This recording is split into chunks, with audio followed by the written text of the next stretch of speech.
Ojalá no sea COVID-19.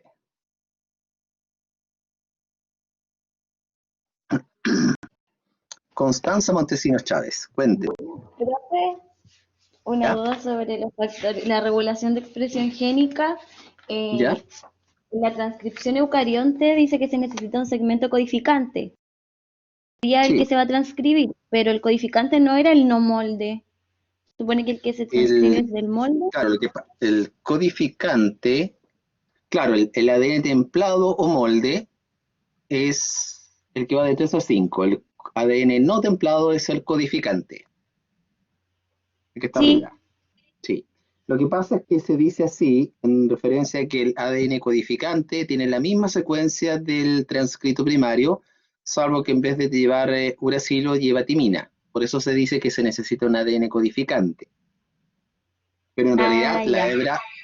la hebra que se transcribe es la hebra templada, esa es la que se O transcribe, molde. no el codificante. Es una cuestión de palabras, ¿no? Ya. Sí, me había confundido donde decía codificante. Ya, muchas gracias. ¿Ya? Duda, chicos. Alexia, Aliagne, Bastián, Bernardo, Carlos, Carolina, Catalina, Ignacio.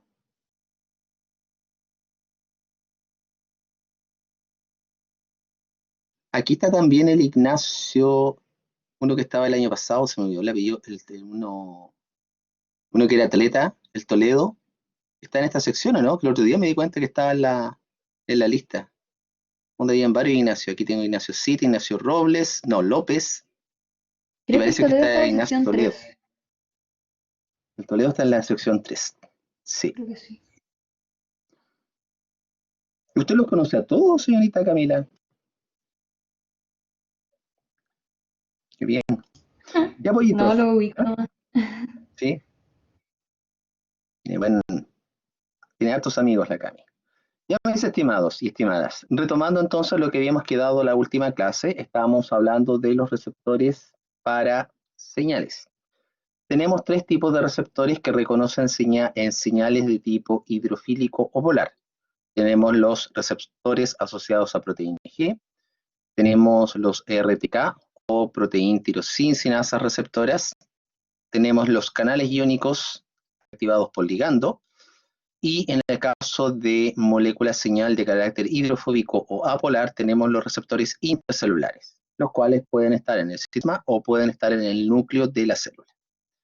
Muy bien. Nos queda esto. Ahora, ¿cómo la célula puede, digamos, regular la sensibilidad a una determinada señal?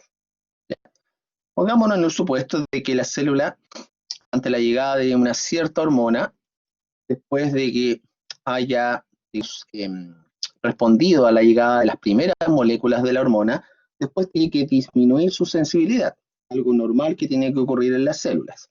Y aquí tenemos 5 mecanismos a través de los cuales las células pueden regular su sensibilidad. Vamos viendo. Tenemos en primer lugar el secuestro del receptor. ¿Qué quiere decir esto? Tenemos acá el receptor específico para esta hormona, la rojita, la molécula de señal, y si tiene que disminuir la señal, la célula secuestra temporalmente los receptores, ¿ya? Los engloba en una vesícula endocítica, ¿ya? Por lo tanto, si tiene menos receptores específicos para esta hormona, obviamente va a disminuir su sensibilidad, ¿ya? La cual puede ser temporal o puede ser definitiva. En el ejemplo, es una disminución de la sensibilidad temporal. ¿Por qué? Porque después de un cierto periodo de tiempo, la célula vuelve a enviar a reciclar estos receptores a la superficie, a la membrana celular, y nuevamente estos receptores están, digamos, listos para volver a recibir la molécula señal, ¿ya?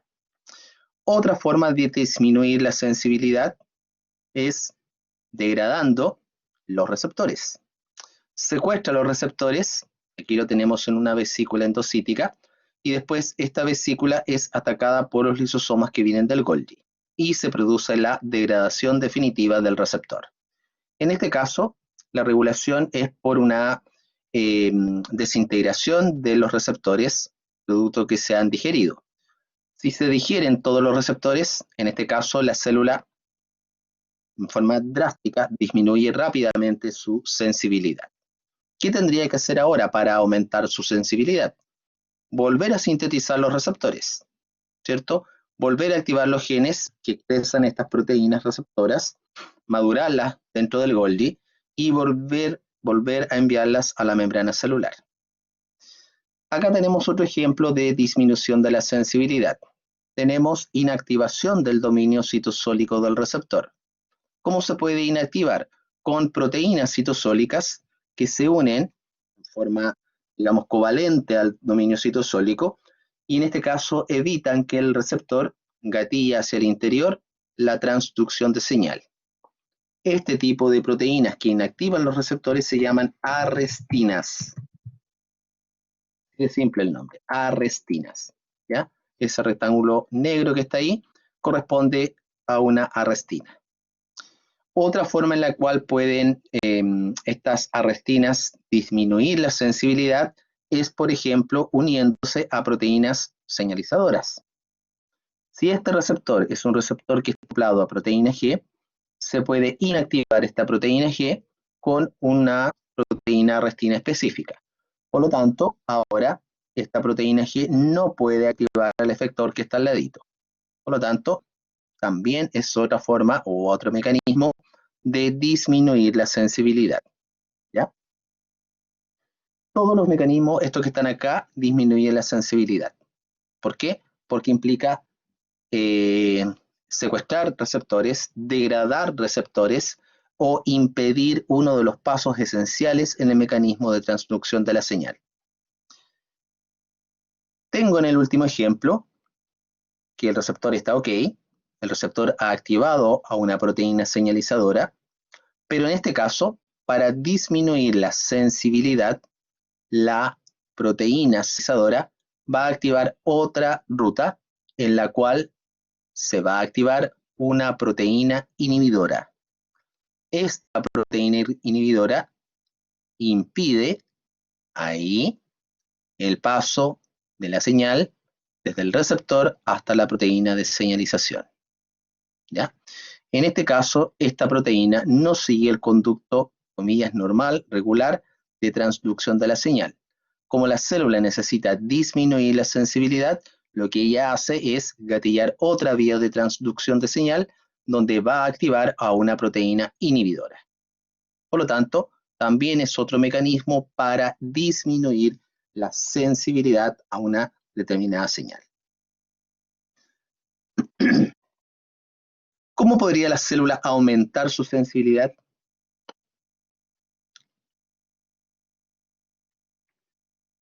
Tratando de responder la pregunta de Sofía.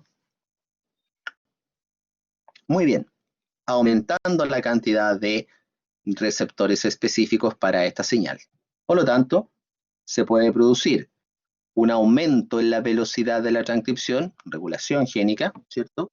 Vamos en corto periodo de tiempo a aumentar la traducción de esta proteína receptora, mayor cantidad de proteína que tiene que madurar y mayor cantidad de receptores que van a quedar en la membrana celular, ¿ya? Ese es un mecanismo para aumentar esta sensibilidad.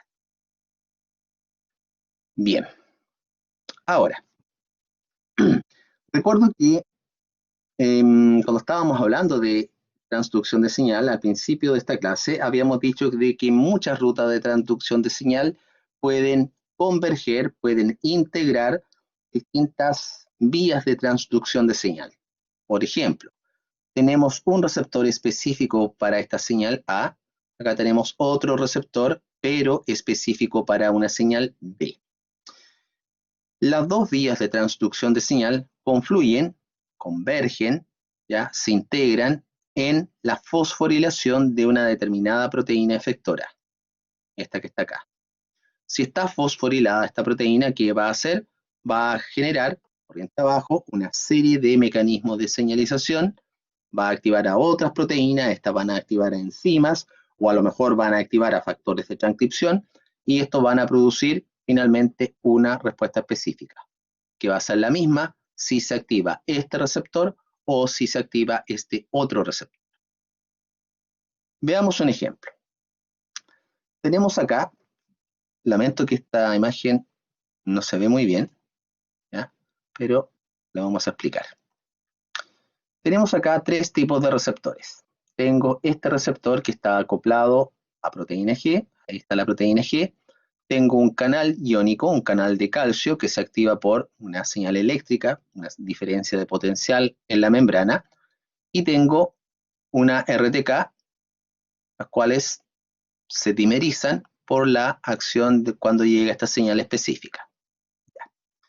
En el primer caso, el receptor va a activar a la proteína G, una proteína G trimérica, que activa a un efector, que es adenilato ciclasa. Esta adenilato ciclasa aumenta la síntesis de AMP cíclico, que es un tipo de segundo mensajero.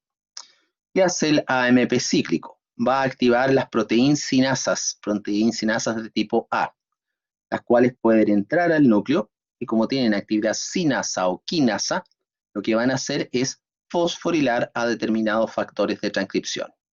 Y un factor de transcripción que está fosforilado, ¿qué va a hacer ahora? Puede activar la transcripción de un determinado gen o, como aparece en el ejemplo, un gen diana específico. En el segundo ejemplo, tenemos que el ingreso de iones calcio al citosol va a activar dos rutas. Una ruta en la cual se va a activar una proteína señalizadora que se llama MAP quinasa, y por otra parte, el ingreso de iones calcio al núcleo va a activar a las calciocalmodulinas quinasas, que son otro tipo de proteína que puede fosforilar. Como esta calciocalmodulina tiene actividad quinasa, ella también puede fosforilar a este factor de transcripción. Y el resultado va a ser el mismo. Y en el tercer ejemplo, la activación de las RTK va a producir a esta proteína de señalización que se llaman RAS, las cuales activan MAP quinasas, y las MAPsas también pueden fosforilar al mismo factor de transcripción. Independiente del tipo de receptor que se active ante la llegada de distintas moléculas mensajeras extracelulares, todas convergen en la fosforilación de factores de transcripción. Y como ya sabemos, un factor de transcripción lo que hace, cuando está fosforilado, se activa y puede expresar un gen, puede activar la transcripción de un gen. Por lo tanto, se transcribe este gen, se forma un ARN mensajero, un transcrito primario, madura, CAP 5', polia 3', splicing. Sale del núcleo, traducción, síntesis de proteína, y vamos a tener como resultado final que se va a activar la síntesis de una determinada proteína ante cualquiera de estas tres vías de transducción de señal. ¿Ya?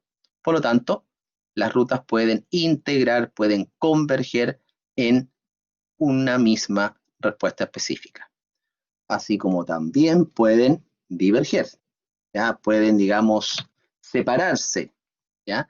Esta se puede separar acá, esta RAS puede activar esta MAP quinasa, o esta RAS puede activar a una fosfolipasa C que actúa a nivel de membrana, y esta va a activar otra respuesta, ¿ya?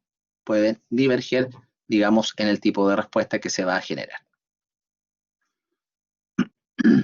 Bien, preparando nuestro Solemne 3. Aviso oficial para Bachi. A anotar en su agenda. Próximo miércoles 15 de julio, Solemne 3. ¿Ya? Anotar ahí.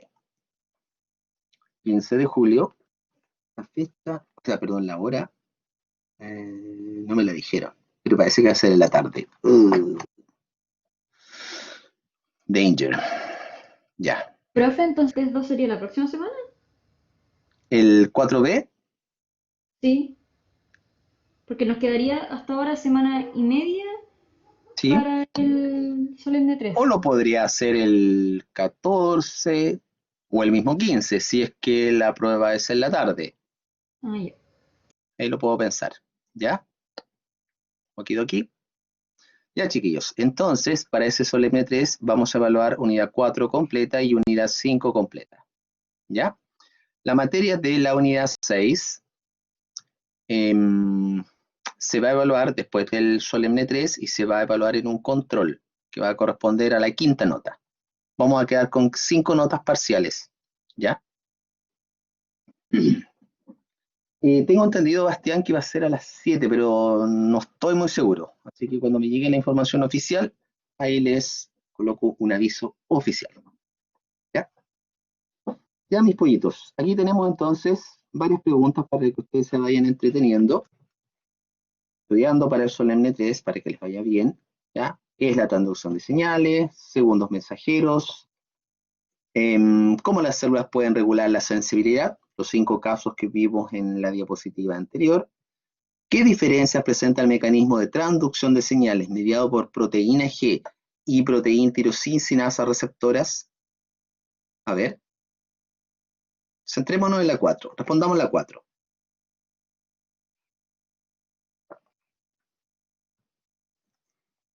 El control es al principio de la clase, para darnos un tiempo de revisar inmediatamente el control.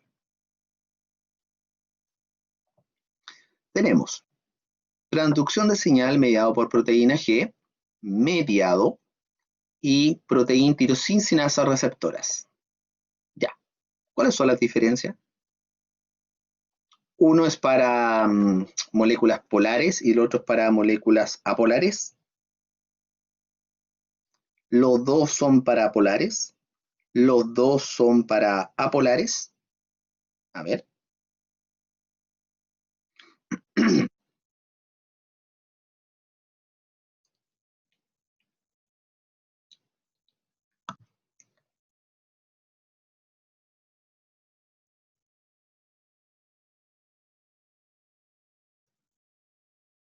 T01.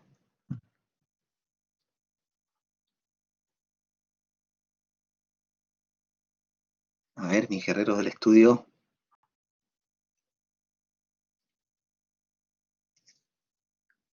Mujeres guerreras, valquirias, guerreras del estudio. Monse, Martina, Maite, Catalina, Javiera, Isidora, Romina. Varones espartanos del estudio. Bastián, Pablo, Oscar, Nicolás, Ignacio, Felipe, Daniel.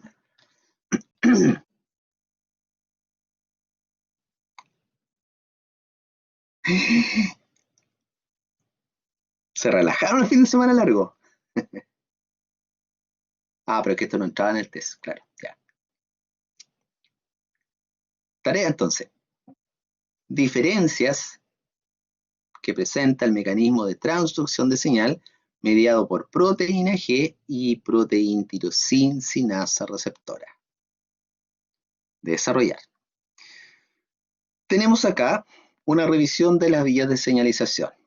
Tenemos la célula que emite la señal, ¿cierto? Esta pelotita que está ahí, con el número 1, representa la molécula de señalización, o ligando, o primer mensajero. Ya. Aquí tenemos un receptor, acá tengo otro receptor. Ustedes tienen que determinar cuál es cuál. Y tenemos varios numeritos, 2, 3, 4, etcétera, y ustedes tienen que indicar qué representan los números. ¿Ya? Fíjense que las dos vías de señalización se integran finalmente generando la misma respuesta en la célula blanco, que puede ser transcripción, supervivencia, muerte, cualquiera de las que salen acá. ¿Ya? Por lo tanto, entretenerse aquí anotando qué representan los números. 4, 5, 6, 7, etc. A ver. ¿Qué será? ¿Qué receptor será este?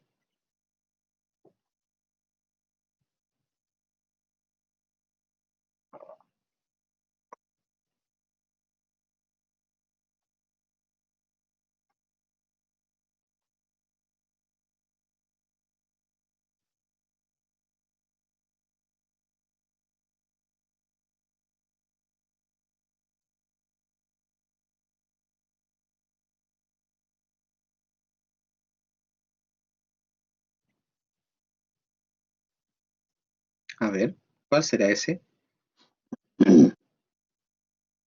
Creo que el de la izquierda es de proteína G al tener un efector, ¿o no? Muy bien. Este es un receptor Y el asociado a otro proteína G, de porque ¿qué es RTK. un receptor? Y acá, si bien tiene un pequeño detalle, ese fosfato me está indicando algo importante. Me está indicando que se ha fosforilado un dominio citosólico del receptor. Por lo tanto, esto me representa un RTK. Exacto. Bien. ¿Ya? Y ahí ustedes tienen que entretenerse para abajo, completando y van repasando los mecanismos de transducción. Okidoki. ¿Alguna duda, chiquillos? Las tendré cuando estudie. Esta diapositiva no la estudio todavía. O sea, este PPT. Bien. Sophie dice, en la proteína G la respuesta es más larga en el tiempo, a diferencia de las otras. No necesariamente, Sophie, porque va a depender si la transducción de la señal entra en el núcleo o no entra en el núcleo. ¿Ya? Porque hay proteínas G que van a activar factores de transducción que van a activar perdón, hay mecanismos de transducción que pueden activar a factores de transcripción. Y la respuesta es larga, va a tomar tiempo, porque tiene que entrar al núcleo, tiene que expresar el gen y producir la maduración del mensajero. Pero si la línea de transducción, la cascada de reacciones, incluye el citoplasma, ahí es más rápida, ¿ya? Todo va a depender de la señal, va a depender de lo que necesite la célula, ¿ya? Así que no necesariamente es una diferencia entre los dos tipos de mecanismos, ¿ya? Entonces, para responder eso, tienen que ver la diapo donde está el mecanismo de receptor asociado a proteína G. Aquí tenemos el receptor asociado a RTK y acá tenemos el receptor asociado a proteína G, Creo que la ¿ya? diferencia estaba en el tipo del receptor y que el receptor unido con proteína G se activaba con el GTP, ¿o no? Cuando pasaba de GTP a GTP. Claro, en el Eso caso de las proteínas producía G, que el efector transmitiera los segundos mensajeros. claro, en el caso de la proteína G se activa cuando se cambia GDP por GTP, ¿cierto? En las RTK, como dice Isidora acá, eh, no existen segundos mensajeros. En este mecanismo existen segundos mensajeros, esos que están ahí. Y recuerden que los segundos mensajeros intracelulares pueden ser el AMP cíclico, los iones calcio, el IP3 y diacilglicerol. ¿Ya? Esos son distintos tipos de segundos mensajeros intracelulares. ¿Ok? Bien, chiquillos. Aquí tenemos, bueno, la bibliografía para la clase. Para el tema de la transducción de señal, a mí me gusta mucho el Albert, cualquiera de los dos, ¿ya? Este es más general, porque este es biología celular. Este de acá, este de biología molecular, profundiza más en aspectos de bioquímica y aspectos de biología molecular, ¿ya? Este es más general, es bastante bueno. Este es un poquito más general, pero el lenguaje es más rápido de leer, más rápido de digerir, ¿ya? Por ejemplo, ahora tenemos que comenzar la parte de ciclo celular, después seguir mitosis y meiosis, y no vamos a entrar mucho en detalle, o sea, leyendo el Robertis para profundizar ciclo celular, mitosis y meiosis, es más que suficiente, ¿ya? Y el CARP, a algunos les gusta, a otros no. Lo que pasa es que el CARP va mezclando teoría con aspectos prácticos, ¿ya? De experimento, de metodología. Em, yo prefiero que vayan de lo general y después vayan a lo particular, ¿ya? Ahora, pregunta. ¿Han podido entrar a los libros digitalizados? ¿Alguien tiene problemas para ingresar a los libros digitalizados? Recuerden que hace un tiempo les subí un pequeño tutorial súper práctico, creo que tiene 3 diapos, y ustedes pueden entrar fácilmente a los libros. ¿A alguien Yo le he cuesta? podido, ¿Sí? pero me he dado cuenta que no se puede ni descargar ni nada, porque yo tengo tablet y me gustaría tomar apuntes escribiendo encima y no me deja porque no se puede ni imprimir ni descargar en el... Tengo que estar conectada a la biblioteca de la USS para Exacto, poder verlo, para no claro, hacer como plagio, no sé. Pero es más incómodo claro, así, entonces. claro, no, se pueden descargar, ¿ya? Hay que usarlos ahí, en la plataforma. ¿Ya? Lo mismo equivale a un préstamo de un libro físico para que ustedes se lo lleven para la casa. Pero no El es lo libro no es, mismo, no es lo mismo que casi lo leer mismo. por pantalla que leer en físico. Entonces, claro, si ustedes descargan el libro queda para ustedes. Es lo mismo que si ustedes le pasaran el libro físico y se quedaran con el libro en su casa para siempre. Ya tienen que devolver el libro. Entonces acá por eso no se puede descargar, no se puede dibujar nada, porque se supone que es un El préstamo copyright. online, claro, tiene derechos de autor y todo ese tema. Ya, ya, Aliagne, ¿por qué le cuesta a Aliagne? ¿En qué sentido? O Pero sea, lo eso es lo puede... mismo que la Camila, que yo pensaba Ah, que ella ya. tenía problemas para si se podía descargar o algo, pero no. Ah, claro. No. No, la única forma que podrían ir haciendo ese un pantallazo, Claro, ¿ya? Ir copiando la figura. Claro, pero no se puede descargar el libro.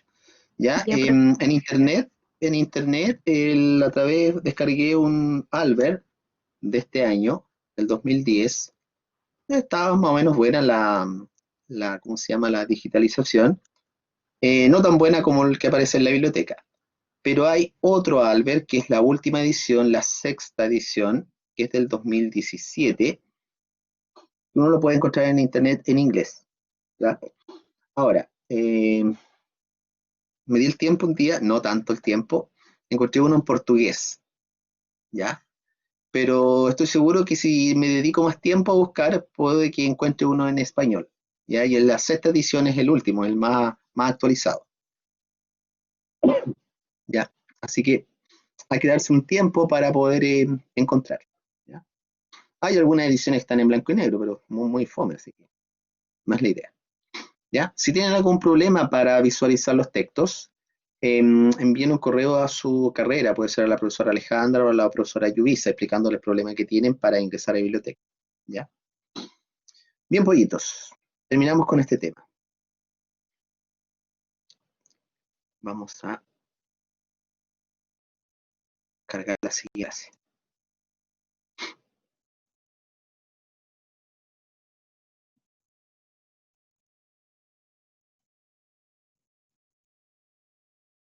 Cinco, ciclo.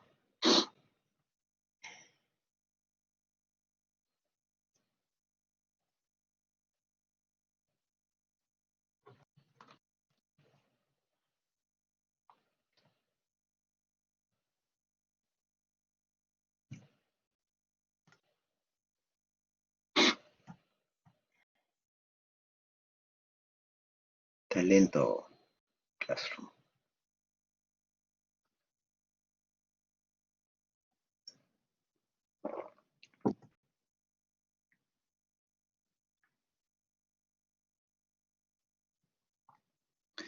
Bien, chicos, vamos a ver ahora, vamos a entrar a otro proceso muy importante, que es el ciclo celular. ¿Ya? En esta primera clase vamos a hablar de las etapas del ciclo celular, vamos a identificar lo más importante de cada etapa, los puntos de control y cuáles son los mecanismos bioquímicos para ir regulando el paso consecutivo de una etapa a la etapa siguiente.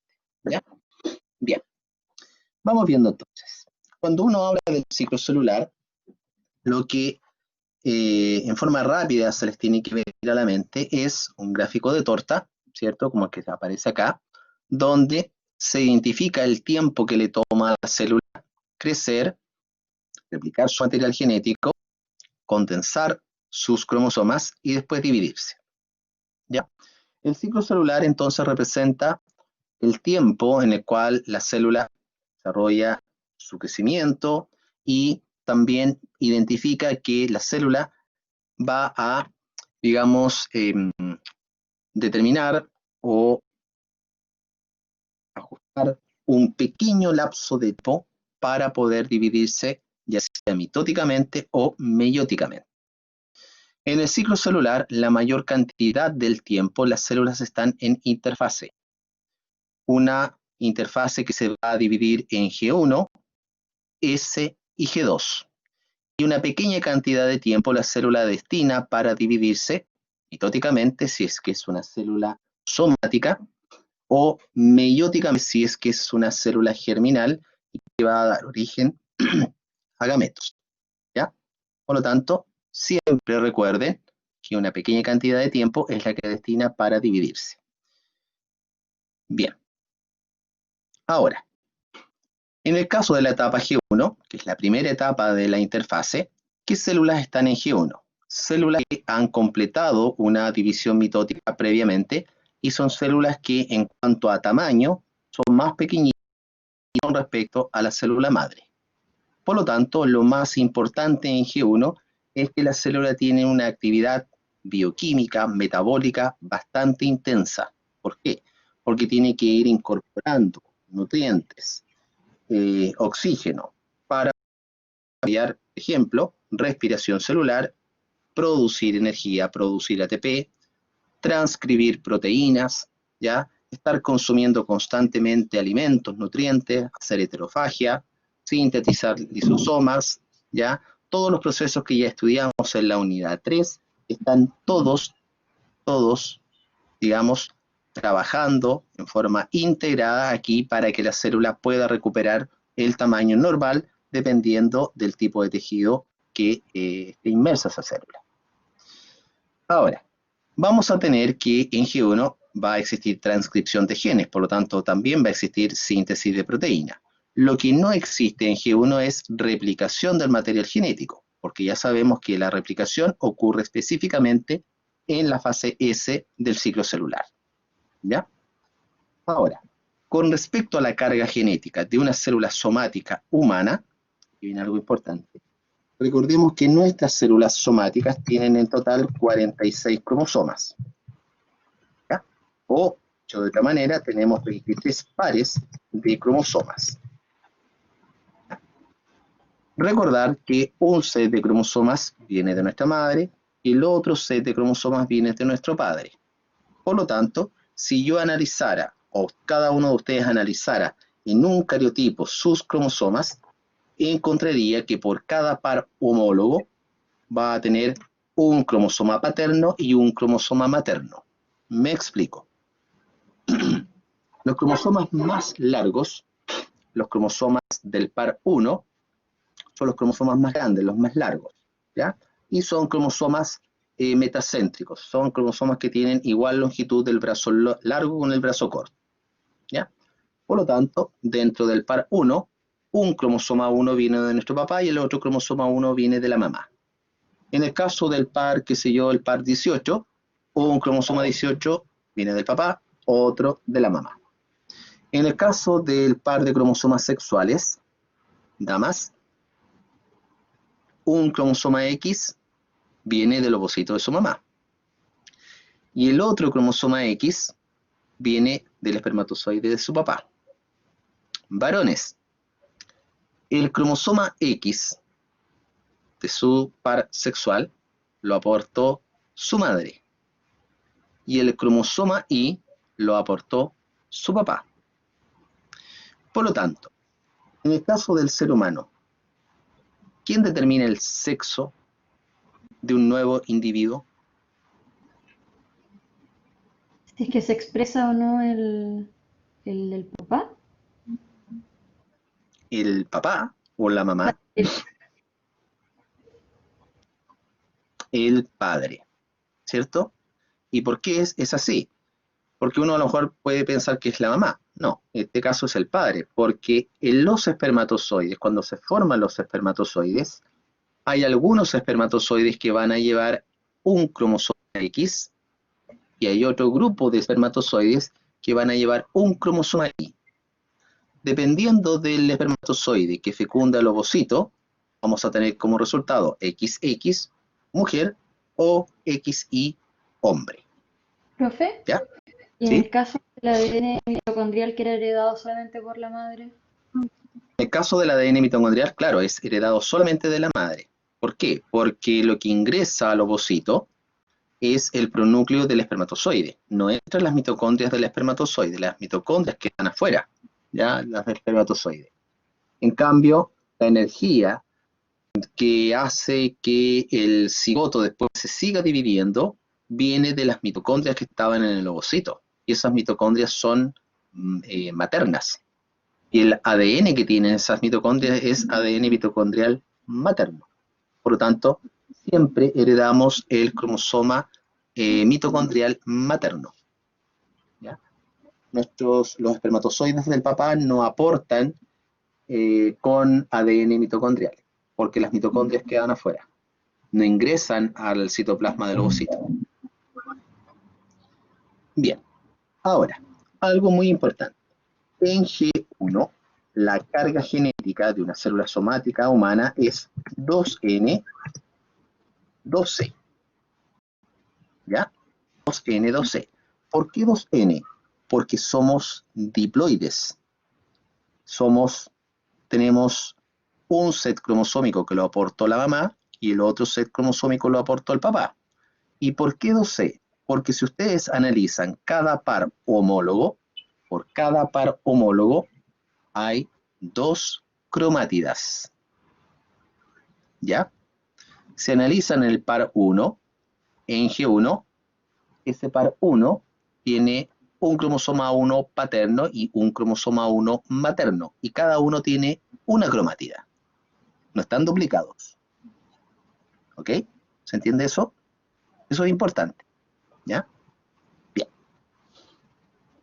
Ahora, la duración, bueno, dependiendo del tipo de célula somática, puede durar de 6 a 12 horas, y aquí hay otros detallitos importantes, no los vamos a indicar porque están directamente ahí que ustedes los lean. Ahora, puede suceder de que algunas células salgan del ciclo al final de G1 y queden en un estado de latencia o de quiescencia. Ese estado se llama etapa o fase G0. Por ejemplo, células que ahora van a tener una alta diferenciación, estas células van a seguir teniendo un alto metabolismo, una alta actividad bioquímica, qué sé yo, etcétera, pero lo único que no hacen es duplicar su material genético completo y posteriormente dividirse, ¿cierto? Las neuronas, como todos sabemos, no se pueden dividir mitóticamente, están altamente diferenciadas, están en una etapa G0. Pero si aislamos tejido neuronal y lo cultivamos en placas PET, cultivos primarios de células neuronales, y le aplicamos la cantidad adecuada, qué sé yo, de factores de crecimiento, vitaminas, nutrientes, podemos inducir la mitosis de neuronas. Pero in situ, en el tejido nervioso, ¿ya? Eso no ocurre, porque están altamente diferenciadas. Otro caso, por ejemplo, son las células senescentes, células que ya están viejitas, células que han completado ya todos sus números de divisiones mitóticas, se han acortado completamente los telómeros, entran en G0 temporalmente y después se van a apoptosis celular, mueren. Incluso, alguien tiene conectado su micrófono, está haciendo como eco.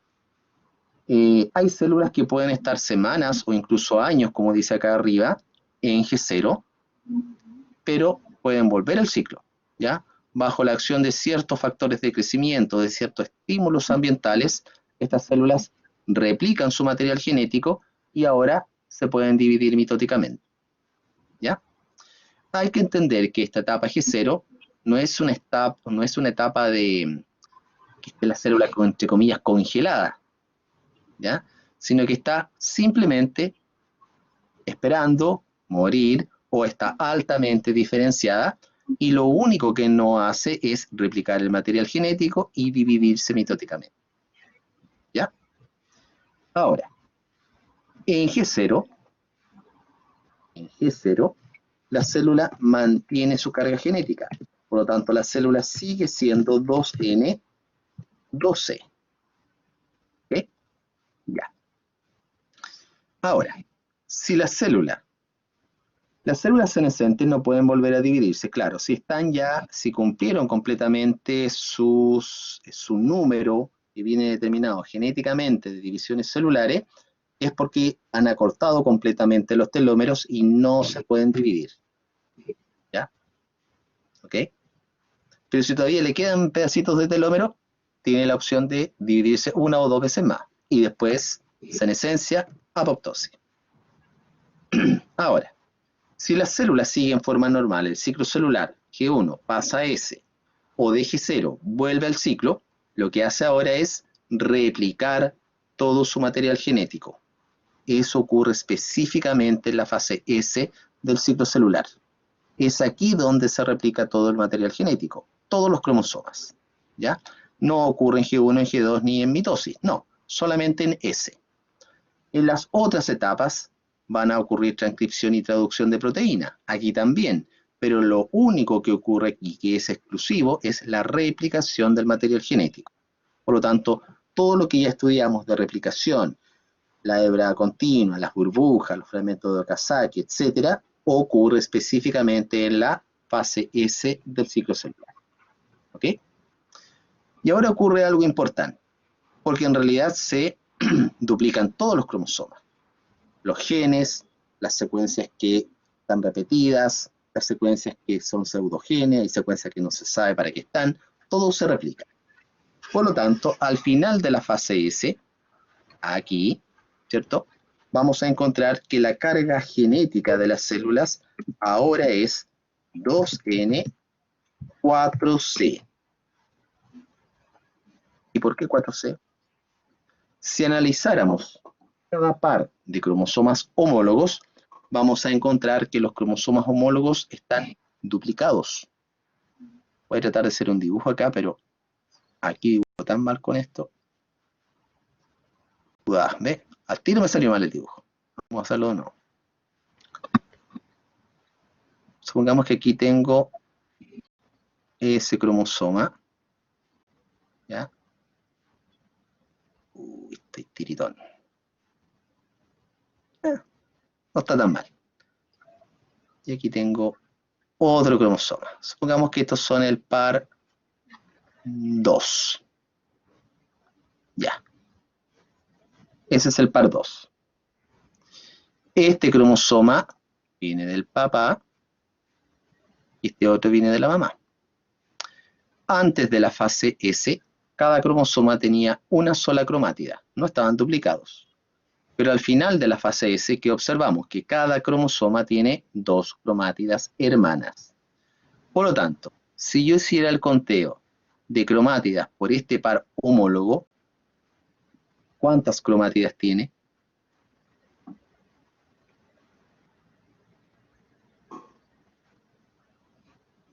Cuatro cromátidas. Por lo tanto, la carga genética en S, seguimos siendo 2N, seguimos siendo diploides, pero somos 2N4C. ¿Ok? Bien.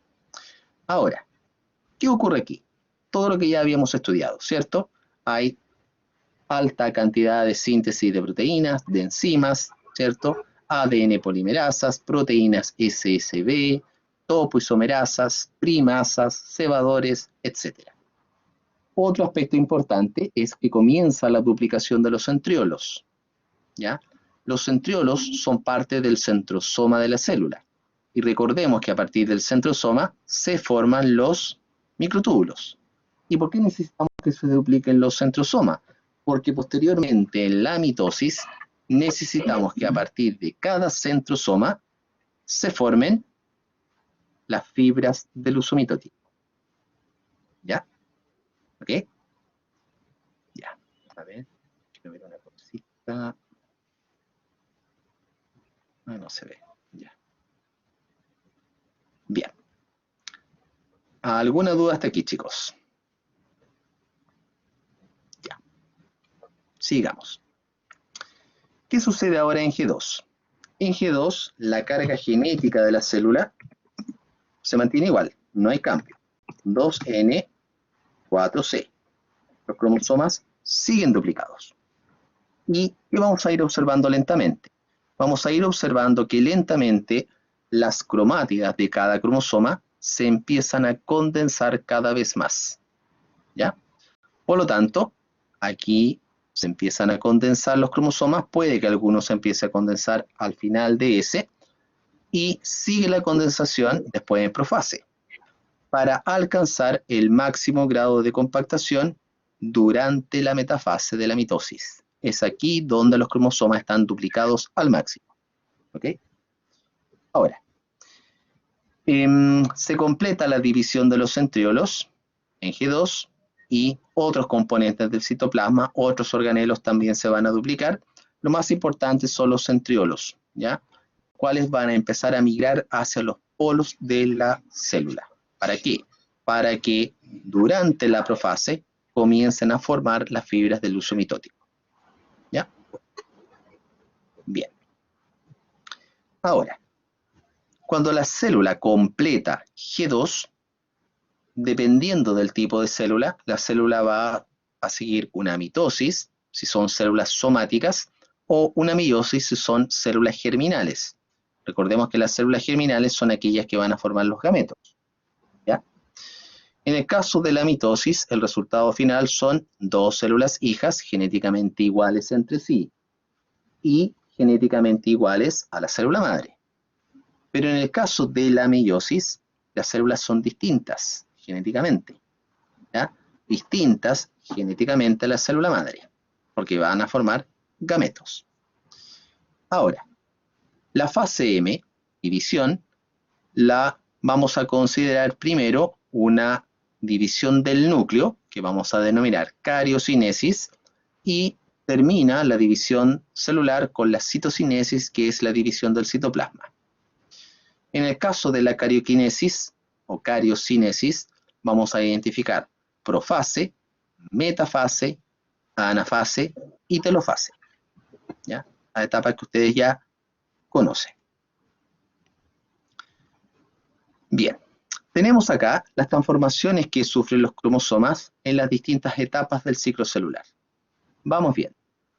Partamos acá. Tenemos en G1, ¿cierto? Recordemos G1, S, G2, interfase, y aquí tenemos la fase M o de división celular. En G1, los cromosomas están formados por una sola cromátida, la cual está descondensada. En G1 somos 2N, 2C. ¿Por qué 2C? Porque por cada par homólogo vamos a encontrar dos cromátidas. Pero ¿qué pasa a medida que la célula va pasando por la fase S? Podemos observar que cada cromosoma, como tiene múltiples orígenes de replicación, ¿cierto? Se forman varias burbujas de replicación. Por lo tanto, se va a replicar todos los cromosomas.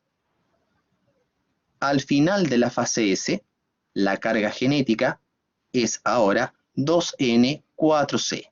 Por cada par homólogo vamos a encontrar 4 cromátidas. ¿Qué sucede en G2? La carga genética se mantiene, 2N4C, pero los cromosomas ya se empiezan a condensar lentamente. Observamos claramente que cada cromosoma, aquí hay un cromosoma grande, está formado por dos cromátidas hermanas. Aquí tengo una cromátida y acá tengo otra cromátida. ¿Okay? Ahora, cuando la célula entra a mitosis, la primera etapa de la cariocinesis es la profase. ¿Qué observamos? Los cromosomas se siguen condensando. La carga genética sigue siendo 2N4C. Pero en metafase alcanzamos el máximo grado de compactación de los cromosomas. En metafase.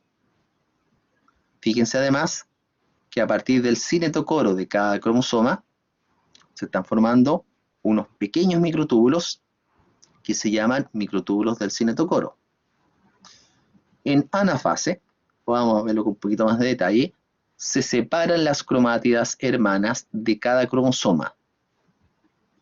Y en telofase vamos a visualizar una célula que tiene dos núcleos.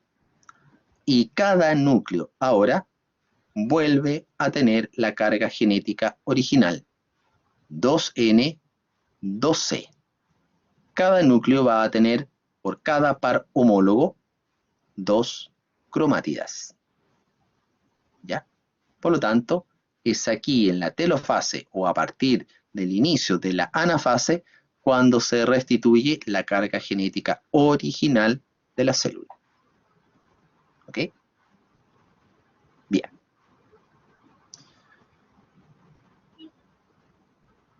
Ahora, ¿cómo se puede estimular la mitosis? A partir de varios factores, ¿ya? De partida, se puede estimular la mitosis con distintos factores del entorno, del ambiente que rodea a la célula, ¿cierto? La mitosis está directamente relacionada con la cantidad de nutrientes que estén llegando a la célula. Pensemos, estén llegando carbohidratos, ¿cierto? Para respiración celular, esté llegando oxígeno también para respiración celular. También depende de la temperatura, que sea una temperatura adecuada dentro del rango óptimo de crecimiento de la célula. El pH también, ¿ya? Si cualquiera de estos factores ambientales no está dentro de los rangos óptimos, la célula no se va a dividir. La presencia de hormonas o de factores de crecimiento también puede estimular la división de las células, ¿cierto? Como ya vimos en la clase de transducción de señal, cuando llegan hormonas específicas a células blanco, estas hormonas pueden estimular la división celular, pueden estimular la mitosis. Lo mismo los factores de crecimiento. Hay factores de crecimiento epidérmico que van a estimular el crecimiento y división de algunas células, ¿ya? La interacción célula-célula. Pongamos que se escucha un eco. Se escucha un eco extraño, así como un monstruo del ciberespacio. ¿Quién será? La interacción célula-célula, supongamos que tenemos la Liagne se quedó con el micrófono abierto. Que no le haya pasado lo que le pasó al Amán.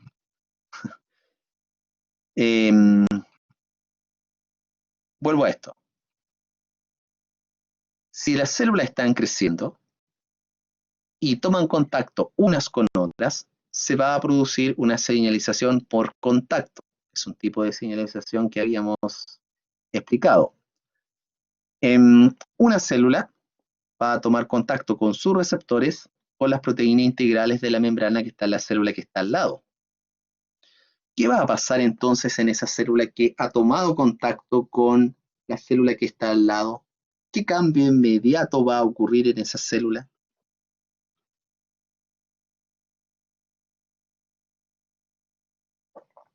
A ver, bacteriólogos.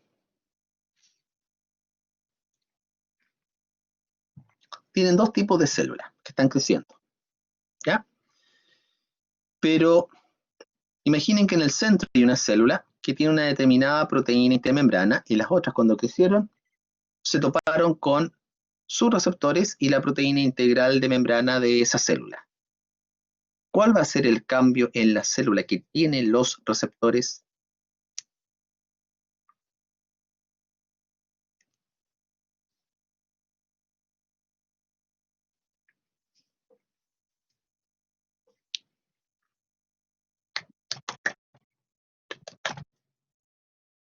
Vamos, pollitos.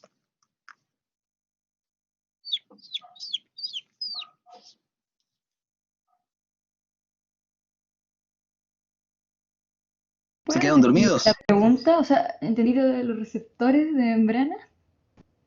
Una célula tiene receptores. Ujú. Cuando esa célula crece, esos receptores reconocen las proteínas integrales de las células que están alrededor. ¿Qué le va a pasar a esa célula que estaba creciendo y se estaba dividiendo?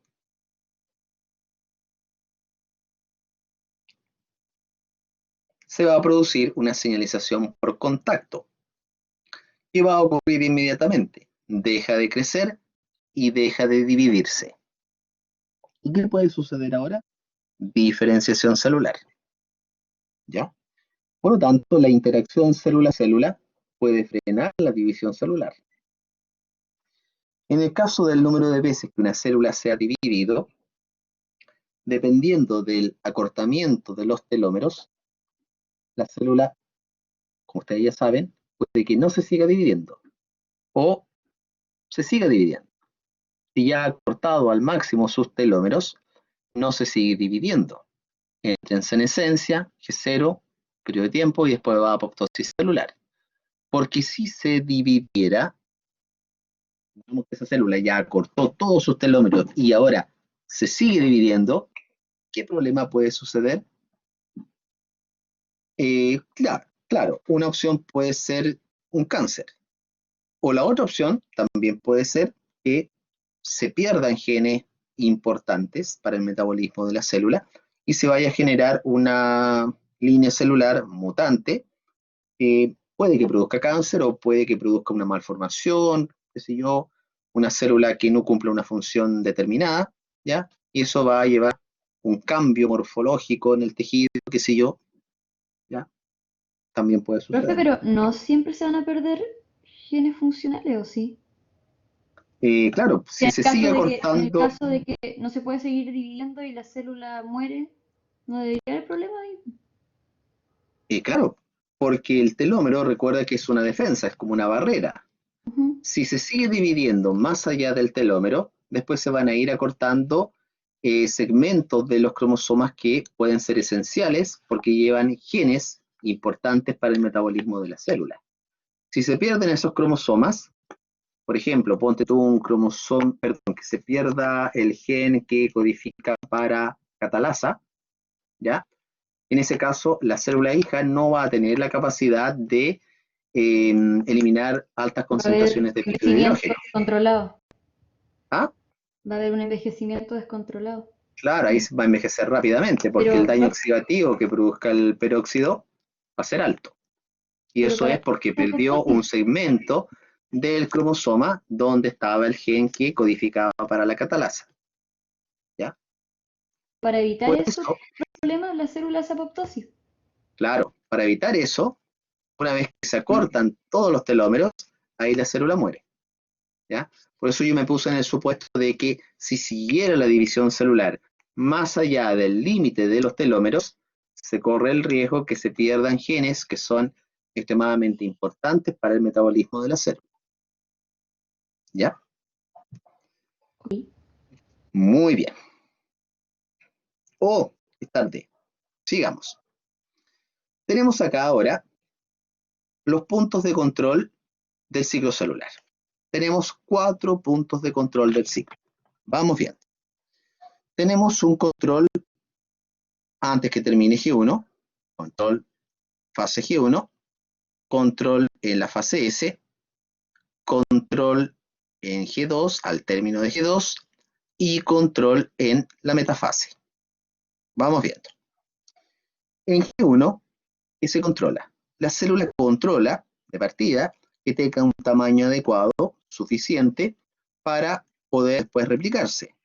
Si no tiene un tamaño suficiente, si no tiene la cantidad de reservas energéticas adecuadas, o si no tiene la cantidad de organelos adecuados, va a tomar más tiempo G1 y después la célula va a replicar su material genético.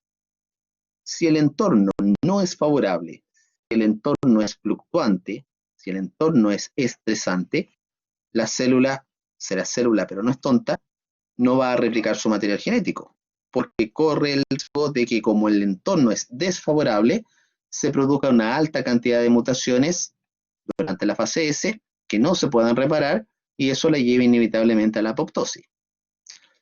Tiene que también controlar si se ha producido aquí durante su crecimiento algún daño en el material genético.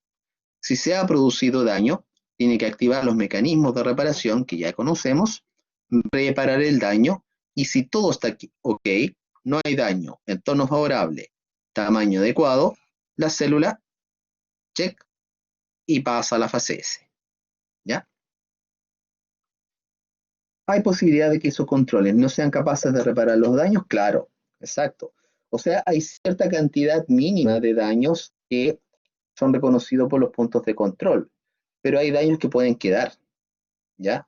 Daños menores, mutaciones silenciosas, van a quedar, ¿ya? Recuerden que habíamos dicho que los mecanismos de reparación no reparaban el 100% de todos los daños genéticos, siempre quedaban daños, y es importante de que queden, porque eso asegura variabilidad genética. Bien, una vez que este punto de control, check, da el visto bueno, la célula comienza a replicar su material genético. Y aquí se duplica todo el material genético, todos los cromosomas, ¿ya? Por lo tanto, al final de ese, antes que termine, la célula tiene que chequear que si se ha producido un daño, digamos, importante en el ADN. Si se ha producido daño, vuelta a reparar el daño, por lo tanto, puede que se alargue un poquito más la fase S, ¿ya? O si no se repara el daño, ¡pum!, apoptosis celular. Si está todo ok, pasa a la fase siguiente, pasa a G2. Ya. ¿Qué ocurre en G2? Lo que ya habíamos dicho. Los cromosomas se empiezan a condensar, el centrosoma, que ya se ha dividido, comienza a migrar hacia los polos, y al final de G2, antes que entre a mitosis, la célula tiene que volver a realizar un chequeo más amplio, que tiene que chequear nuevamente que tenga un tamaño adecuado. Si la célula es chiquitita, le faltan nutrientes, le faltan vitaminas, como decía una canción hace años atrás, le faltan mitocondrias, ¿cierto? No tiene la cantidad adecuada de la maquinaria para generar ATP, por lo tanto, no puede entrar a mitosis, ¿ya? Tiene que tener todo el mecanismo, digamos, energético adecuado, los nutrientes, las reservas de carbohidratos, de lípidos, etcétera, para poder entrar a mitosis. Si el entorno es desfavorable nuevamente, tampoco va a entrar a mitosis. Tiene que esperar que el entorno sea favorable, ¿ya? Que no sea un entorno estresante. Tiene que también chequear algo muy importante, que todo el ADN esté replicado, que no exista ningún cromosoma todavía rezagado, que esté a la mitad del proceso de replicación, porque puede suceder. Esto es ficticio, ¿eh? Esto no es que hasta aquí se repliquen todo y de aquí para allá todos están replicados, no. Puede suceder de que algunos todavía no se han replicado, están rezagados, están más lentos, por lo tanto hay que chequear de que todos estén replicados. Porque si pasa a mitosis y hay un cromosoma que todavía no se ha replicado completamente, las células hijas una va a quedar con más material genético que la otra. Y eso no puede ser, porque esto es mitosis, ¿ya? Tenemos que asegurar que las células hijas sean clones entre ellas, tengan el mismo material genético entre ellas y con respecto a la célula madre. Y si se vuelve a producir daño genético, tiene que reparar el daño genético. Si todo esto está ok, crecimiento, entorno, replicación, daño genético, la célula, check, pasa a mitosis y se asegura de completar completamente la mitosis. ¿Y por qué esto es tan importante? Porque durante la mitosis, la célula está muy vulnerable, susceptible a cualquier cambio en el entorno, ¿ya? Si hay un estrés ambiental, ese estrés puede liquidar a la célula, porque la célula está indefensa, toda su energía, toda su maquinaria está enfocada 100% a dividirse, ¿ya? Por lo tanto, es una etapa altamente en que está vulnerable a los cambios del ambiente. Ahora, tenemos primero profase y después metafase. Durante la metafase se van a compactar al máximo los cromosomas. Y aquí tiene que venir otro punto de control, que es el control de la metafase. Lo más importante de este punto de control es que tiene que chequear que todos los cromosomas estén alineados o unidos al uso mitótico, ¿ya? Y recuerden que tienen que estar unidos por el centrómero. Si hay un cromosoma que no quedó unido al uso mitótico y la célula da el check para que pase a anafase, el resultado va a ser que una de las células hijas va a quedar con un cromosoma con 2 cromátidas y a la otra le falta ese cromosoma. Por lo tanto, se va a producir inestabilidad cromosómica en las células hijas. Eso puede llevar a un desorden metabólico, puede generar una enfermedad o puede generar un tumor. O, más simple, la célula inmediatamente se va a apoptosis celular, ¿ya? Por lo tanto, tiene que chequear que el 100% de todos los cromosomas, en el caso de nosotros los 46 cromosomas, estén unidos a las fibras del uso. Si no, no da el check correspondiente para que pase a la anafase y termine la mitosis.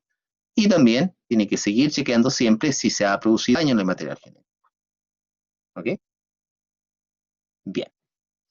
Entonces, recordar que durante todo el ciclo existen 4 puntos de control fundamentales. G1, S, al final de G2 y en la metafase.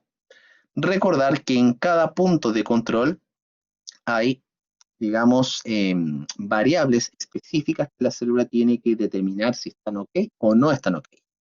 Si no están ok, puede suceder que le tome más tiempo, por ejemplo, G1, y después se vaya a replicar el material genético. Si hay material genético que aquí está, digamos, dañado, se va a tomar más tiempo para repararlo, y cuando lo repare, va a ir a mitosis. Claro, tiene que andar rápido en la mitosis porque le queda menos tiempo. ¿Ya? ¿Se entiende? Pregunta, chicos.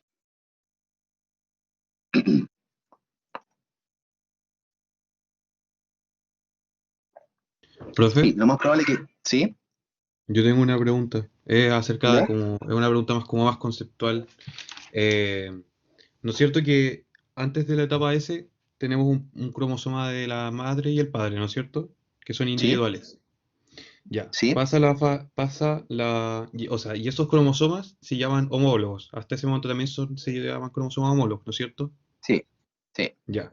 Ahora cuando se duplican, el del padre va a tener dos cromatías, ¿no es cierto? Esas se llaman cromatías hermanas. Correcto.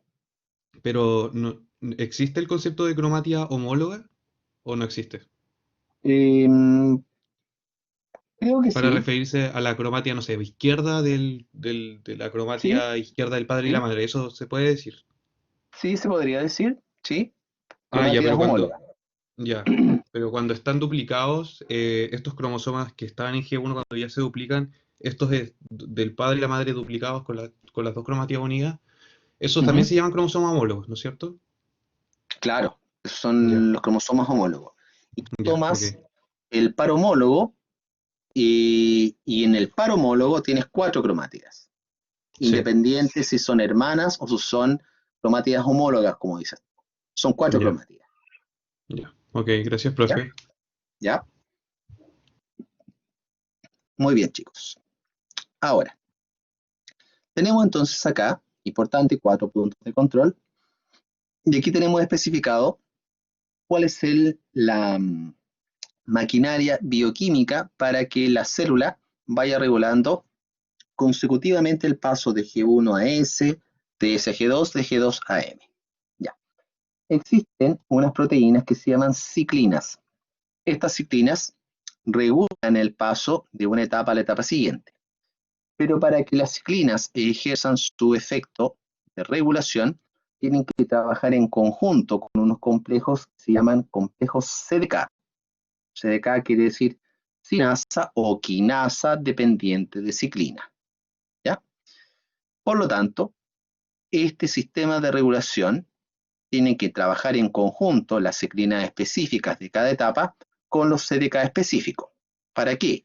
Para que este complejo CDK adquiera actividad quinasa o sinasa. ¿Y qué quiere decir que tiene actividad quinasa o sinasa? ¿Qué puede hacer?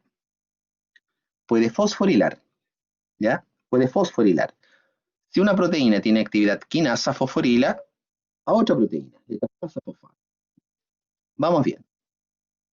Tenemos entonces acá G1, S, G2, mitosis y vuelta a G1. ¿Ya? Tenemos que en G1 aumenta la síntesis de ciclinas específicas que son las ciclinas G1. ¿Ya?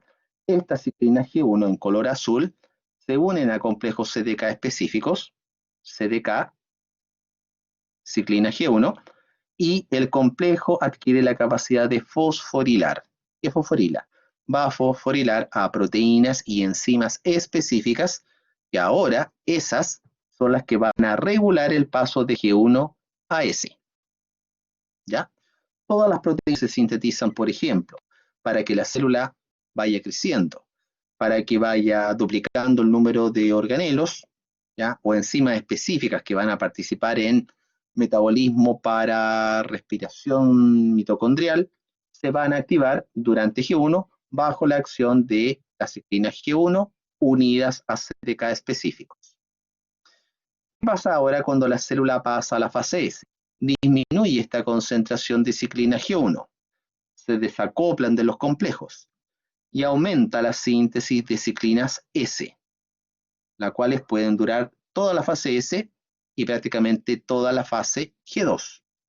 Las ciclinas S se unen a CDK y CDK ahora puede fosforilar a proteínas y enzimas que participan en la fase S, como cuáles, por ejemplo, que son importantes para la fase S, que ustedes ya saben muy bien para mañana. ¿A quién, por ejemplo, podrá fosforilar ciclinas S unidas a CDK específico? A todas las proteínas y enzimas que participan en la replicación del material genético. Las polimerasas, las topoisomerasas, helicasas, SSB, ligasas, ¿cierto? Todas esas que estudiamos y que son necesarias para replicar todo el material genético, se tienen que activar por la fosforilación de ciclinas S unidas a CDK. Ahora, cuando la célula pasa a G2, ¿qué observamos? Que lentamente comienzan a aumentar las ciclinas mitóticas. Estas ciclinas mitóticas ahora se unen, esta verde, se une a CDK, y el complejo CDK puede fosforilar. ¿A quién?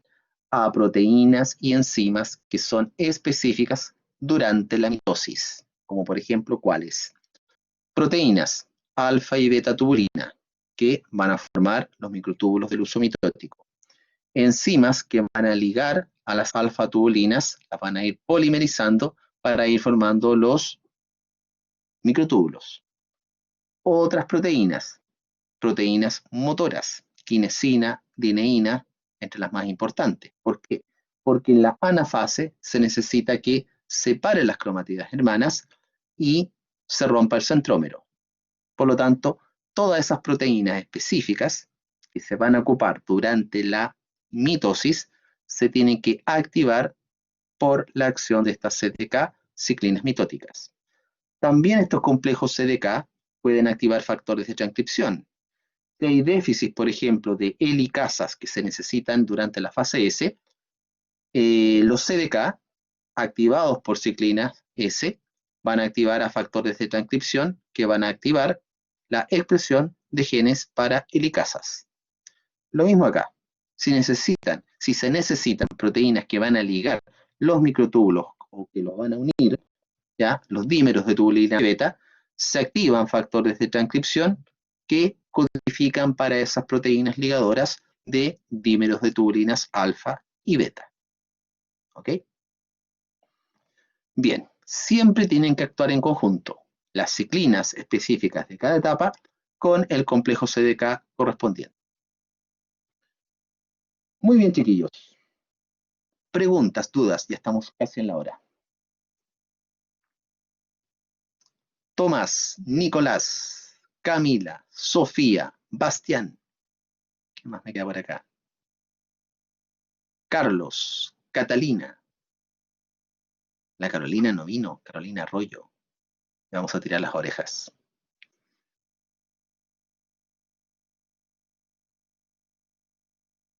¿Mucha información? No, aquí nada. Ahí está la Carolina. ¿Y cómo nos sale la lista, Carolina? A ver. Carolina. Ahí está, pues. No la había visto. Estaba preocupado ya que no estaba presente. El APC es específico de la mitosis. Sí, este es un factor propio de la anafase. ¿Ya? A ver si mañana les alcanzo a hablar un poquito de esto.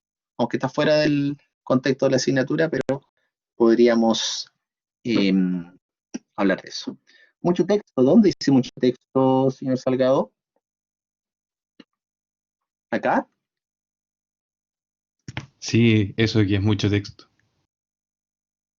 ¿O es que está reclamón? ¿Todo porque tiene 21 años?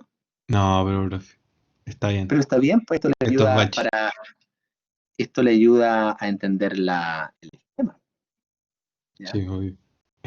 ¿Cierto? Okidoki.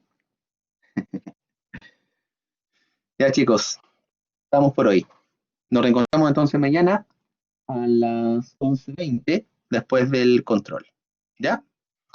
Muy bien, cuídense. Hasta mañana. Estén bien. Bye bye. Chao, chao.